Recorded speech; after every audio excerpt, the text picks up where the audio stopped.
सोते हुए खर्राटे लेना एक बहुत ही आम प्रॉब्लम है, पर ये कोई घबराने की बात नहीं होती तब तक जब तक खर्राटे लेने वाला इंसान एक अडल्ट है।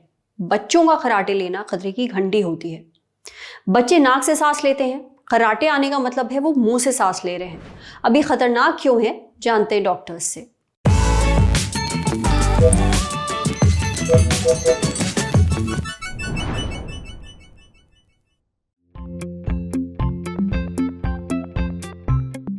बच्चों में मेनली क्योंकि एक अपर एयरवे होती है जो कि नाक के पीछे से जहाँ से हवा आती जाती है उसका जो पैसेज है, अगर उसमें ज़रा भी कहीं ब्लॉक होता है तो एक खर्राटे की आवाज़ आती है और उसका मतलब है कि वो पार्शियल लेवल पर अपर एयरवे ऑब्स्ट्रक्शन है। उसमें एक यही बात है कि जैसे ऊपर से अगर ऑब्स्ट्रक्शन हो रही है तो क्या बच्चे की सांस रुक सकती है, क्या बच्चे की सांस जो पार्शियली ऑब्स्ट्रक्टेड है उससे रिलेटेड कार्बन डाइऑक्साइड की मात्रा लंग में बढ़ सकती है, तो उससे कुछ खतरा होता है जो हार्ट के ब्लड वेसल्स के और लंग के ब्लड वेसल्स के प्रेशर पे पल्मोनरी हाइपरटेंशन करता है, ब्लड प्रेशर हाई करता है।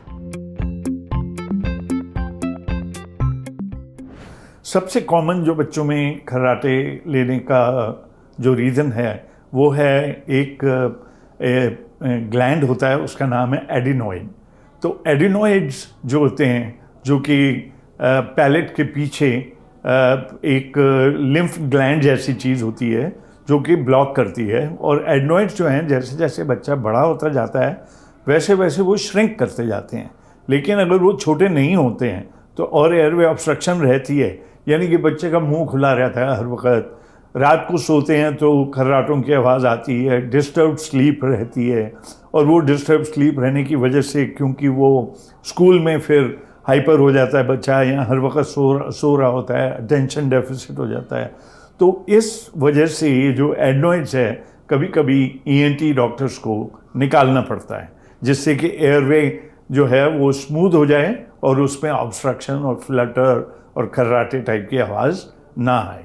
जो बच्चों में डिफॉर्मिटी होती हैं, जैसे फेशियल डिफॉर्मिटी है, सपोज बर्थ से ही नाक का जो सेप्टम है वो ठीक नहीं है, या पैलेट में क्लेफ्ट है, या कोई कंजेनिटल एबनॉर्मेलिटी है जिसकी वजह से एयरवे नॉर्मल नहीं है, उस वजह से भी हो जाता है, लेकिन वो फेशियल डिफॉर्मिटी में पता चल जाता है।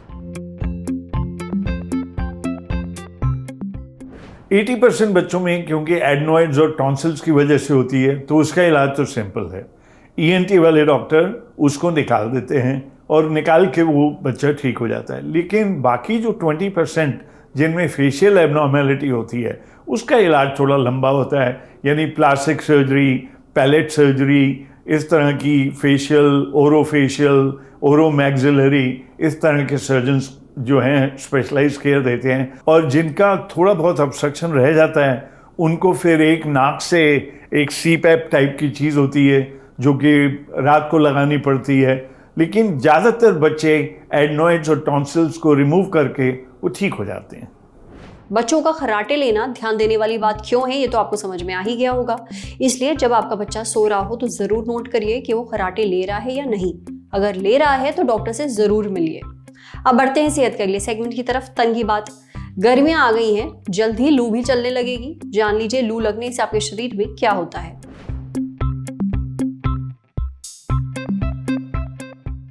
हर साल लू लगने से कई लोगों की मौत हो जाती है, पर लू लगना इतना खतरनाक क्यों होता है ये बताया डॉक्टर शरद सेठ ने। देखिए, गर्मियों के मौसम में ज्यादा हीट होने से या ज्यादा समय तक हीट में रहने से शरीर का तापमान उसे एडजस्ट नहीं कर पाता। शरीर में मौजूद पसीने की वजह से शरीर की गर्मी को झेल पाता है।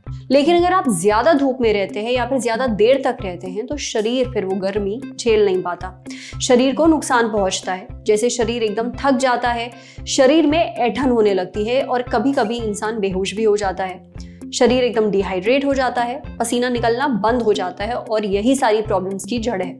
इसलिए शरीर से गर्मी बाहर नहीं निकल पाती है, बेहोशी और चक्कर आने लगते हैं, मानसिक स्थिति तक बिगड़ सकती है। यानी उस पर भी असर पड़ता है। और यही नहीं, ज्यादा गर्मी के संपर्क में आने से शरीर के जरूरी अंगों पर भी असर पड़ता है, इसलिए गर्मियों में लू से बचकर रहें। बढ़ते हैं सेहत के आखिरी सेगमेंट की तरफ, खुराक यानी झक्कास सी हेल्थ टिप। जानिए अच्छी स्किन के लिए हल्दी का पानी क्यों पीना चाहिए। हल्दी का पानी स्किन के लिए अच्छा माना जाता है और ये शरीर से हानिकारक केमिकल्स को निकालने में भी मदद करता है। अब ये हल्दी का पानी आपको इस्तेमाल कैसे करना है, ये बताया डाइटिशियन सुनीता त्रिपाठी ने। एक छोटा पैन लीजिए, इसमें 1 कप पानी डालकर इसे बॉईल कर लीजिए। 2 चुटकी हल्दी डालिए, 1 या फिर 2 मिनट के लिए उसे बॉईल होने दीजिए। पानी को छान लीजिए और फिर इसे गुनगुना पीजिए। आप चाहें तो टेस्ट के लिए इसमें शहद भी डाल सकते हैं, पर अगर आपको डायबिटीज की शिकायत है तो शहद डालना अवॉइड करिए। आज सेहत पर इतना ही। अगर आप एक डॉक्टर हैं, हमसे कुछ शेयर करना चाहते हैं तो जो ईमेल आईडी इस वक्त आपको अपनी स्क्रीन पर दिख रही है उस पर हमें एक मेल भेज दीजिए। शुक्रिया।